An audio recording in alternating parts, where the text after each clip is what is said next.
I believe this is a final verdict on the failed economic policies of the last 8 years, strongly promoted by President Bush and supported by Senator McCain, that essentially said that we should strip away regulations, consumer protections, let the market run wild, and prosperity would rain down on all of us. It hasn't worked out that way. Part of what got us into this entire mess is Fannie and Freddie Mac and the fiasco. Politicians, of course, all blaming one another.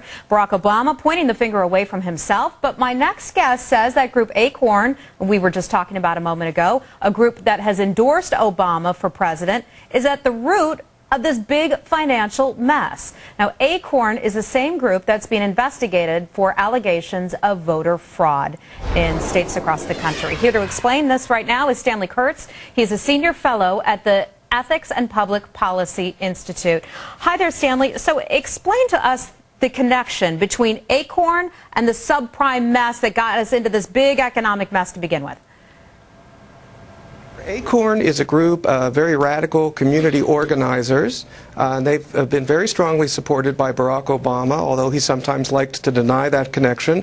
Obama has channeled funds to ACORN from various foundations he's been on. He's done training for ACORN of their leaders.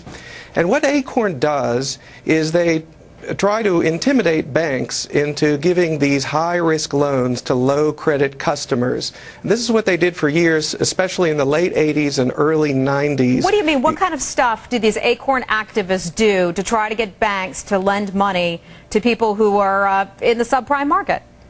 They would flood protesters into the lobbies of banks, scare away customers. They would send protesters to the homes of bankers. They would break into private offices of bankers to scare them. And they would file complaints under something called the Community Reinvestment Act, which is a law that ACORN used to try to force these banks to make these high-risk loans.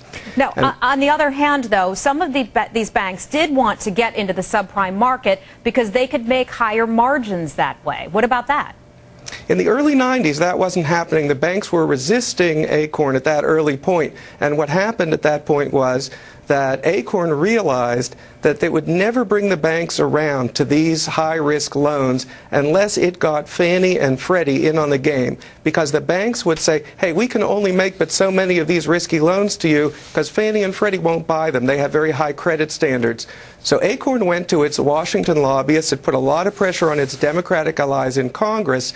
And that's how Fannie and Freddie got their credit standards changed and really watered down so tremendously. Then everyone said, oh, we can make a lot of money at this. But what really started the contagion of these bad loans was the pressure from ACORN and Democrats onto Fannie and Freddie. Now, we had heard a lot about some of the Democrats on the Hill who didn't fully investigate Fannie and Freddie, and lots of people upset about that. But we haven't really heard this angle at all about ACORN going into the banks, say, lower your standards, give people who can't afford these homes, give them loans, and bringing us to this point. So what do we do now? ACORN's getting a bunch of money from the federal government under the housing bill that was signed into law by the president and passed by the Democratic Congress last summer.